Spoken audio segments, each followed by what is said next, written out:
Before the video starts, on my second channel, Throwaway, where we discuss hip-hop, I actually have a new video talking about Logic and ranking his projects from worst to best. So if you could check that out and subscribe to that channel, I would really appreciate it. Link is in the description. Let's get to the video.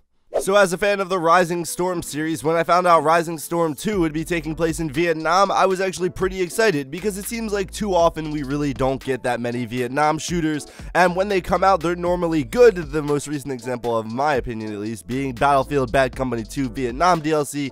That was absolutely awesome, but that is completely off topic. So Rising Storm 2, does it suck? Does it not suck? Let's find out. So if you're unaware of what this game is exactly, it's a more realistic military shooter. Probably the best way I could describe this game is if you ever heard of the game on Steam called Squad, which is a more realistic tactical shooter. It has the tactical and more realistic elements of that, but it has the large scale maps of Battlefield and more of the ticket system of Battlefield and kind of the similar game modes to Battlefield. So this game is very realistic. The guns have a lot of recoil. It's not like you're going to be running around in Call of Duty with no recoil. There is absolutely a ton of recoil in this game. It doesn't even make you aware that you killed someone until a few seconds later, so sometimes you have to see someone and you have to make sure you killed them with your own eyesight. It doesn't just tell you, which is something that's a little bit refreshing in today's games where it seems like the games really hold your hand a lot. This game is the exact opposite. If you do something stupid like run out into the middle of the field, your screen's gonna go black because you just got shot in the fucking head. Adding on to the realism fact is another great feature of this game that I like is the fact that you really don't regenerate health. You get 2 bandages, and if you want to bandage up after your hits to go back to full health,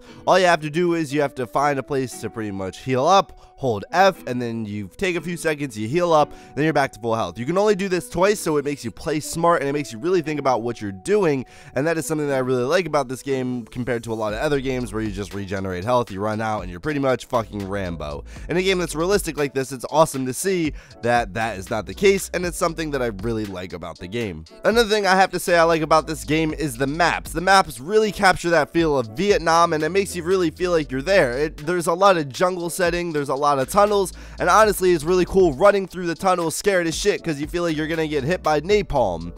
It's honestly ridiculous how realistic this game can get sometimes, and how it can have your heart racing when you're running from parts of the map to other parts of the map and you're trying to take cover in the jungles.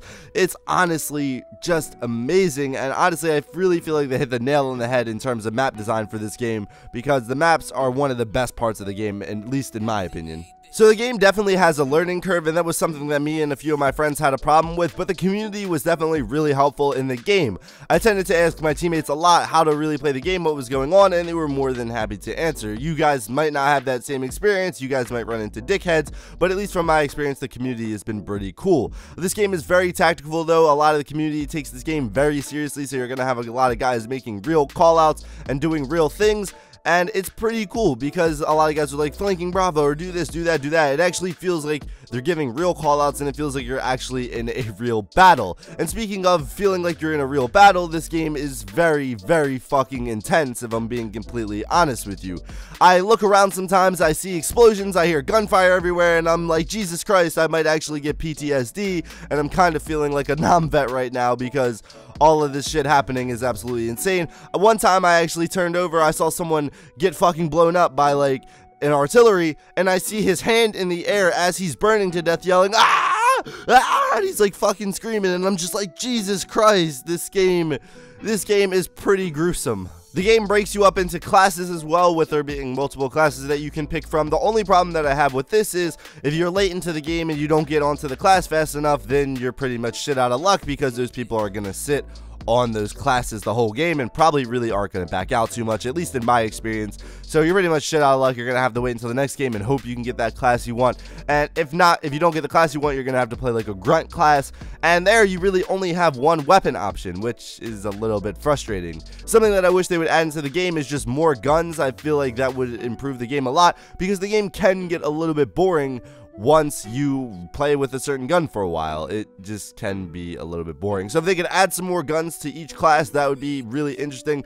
Right now though, I feel like the game is fairly balanced. I understand why you can't have a bunch of people playing different classes, but at least make there be a few different guns for the grunt or just variations of different guns. I feel like that would just freshen the game up a bit because playing with the same few guns can be a little bit boring. But yeah, I've been having a ton of fun with Rising Storm 2. I think it's a pretty good game, and if you like the Rising Storm games or you're a fan of military shooters, shooters or more realistic military shooters, then this is definitely something you should check out. It's only $25 on Steam, and actually right now it's 10% off, I believe, for the next day or two, and it's only about $23. So definitely check it out if you are interested in this. It's not a very hard game to run, and it's really, really fucking fun. So go check it out if you enjoy any type of games like this. I found it to be very fun, and I'm probably going to be putting a lot more time into it in the near future.